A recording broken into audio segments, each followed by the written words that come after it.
Hey everyone, this is Roasted Ink from Creative Creation, and welcome to part 3 of our beginner's tutorial from Boxy to Foxy. Today we're going to be talking about using unconventional blocks and using creative ways to hide your lighting, particularly glowstone, because glowstone in most texture packs kind of looks ugly. As Persisting Abyss on our build team pointed out, it looks like glow-in-the-dark corn pops. I had to try to say that right the first time I said it. I said glow in the dark porn cops. Yep, I said it. So, see this building in front of me? I had to put the dog there to indicate that it was a doghouse and the little bones in the item frames. There's a website out there called Wheel Decide, W-H-E-E-L. I'll put the link in the description of the blocks that I put on the spinner. Basically, you just choose different things that you want to add to a list, and it'll make a wheel out of it, and you click it and it'll spin and it'll select different things randomly. So I did this with blocks that you don't normally build with, like trapdoors, brewing stands, and fencing are the 3 blocks that I got for this structure for a doghouse. I made another wheel for different small building structures just to experiment with. So this is what I came up with for this. If you guys want to try it, I highly recommend it. And instead of doing a full tutorial on how to build with upside down stairs or regular stairs and slabs, you can just use 3 blocks that you choose on the spinner and then stairs and slabs for everything else. Those are the only blocks that you are allowed to use besides any kind of lighting that you want to add. So I really recommend that you try that because it's a lot of fun and you'll get something really unique and different, and it's just super fun to experiment with. Speaking of experimenting, here's my little station over here to hide lighting. My favorite thing to do is to hide lighting in the floor, especially if you're in survival. Chests work great for this, but you can't put them like 2 in a row. You'll have to alternate because, if you put 2 chests in a row, it's just going to make one big chest. You could also use that as part of your floor design. It's really up to you. Here I have, what did I use? Pistons and furnaces, I believe. They look pretty cool, and I guarantee you if this is all enclosed, it will be bright in here. The glowstone actually shines through these blocks. Anvils are another example, even though you can kind of see the glowstone underneath them. The only downfall to using chests that I have over here is that when you walk across them, you kind of like bob up and down a little bit. But it does come in handy if you're doing survival. You could have like a big house that you built and just make the flooring incorporate chests, and then that way each room has a different thing. Instead of making like signs in one room, you could just have, okay, my bedroom has all the weapons and armor, or diamonds, or however you want to do it.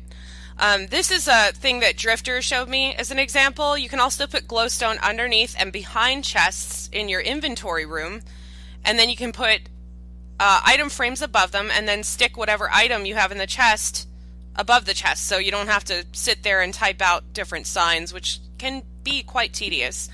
I was making sure you could open that. Okay. Over here, this is my friend Lord of God's design. It was so cool. He did this on his castle, but he didn't have the stone slabs on it. He made a lava lamp, but let's see, we'll take those away. This doesn't work so well if you have fire spreads turned on, so make sure you have that turned off if you're going to do this. All it is fence posts, and you could use any kind of fencing that you want, and you pour lava in the center. You make a cross with the fencing, and then you pour lava and it'll stay. And then you just get rid of that middle block on the bottom and you have what appears to be floating lava.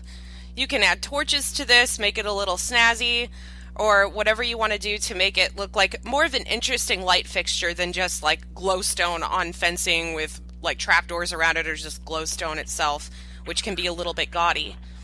Oh, now that it's nighttime, it can show you, this is an example of more blocks that light shines through. These are all stair blocks. Another good reason to use stairs. You can just hide the lighting within and the light will emanate out. And sometimes you get little glitches where the light is super concentrated, like it'll be super dark here and extremely bright right here, and it looks pretty cool. If you play around with it, you'll see what I'm talking about. This is all about experimentation and just using things that you normally wouldn't. Oh, on the ceiling over here we have cauldrons. Those are also awesome to use. I actually saw this idea first on Team Craft's map Anima Luminosa, and I gotta give them credit for that. I thought that was a really cool idea.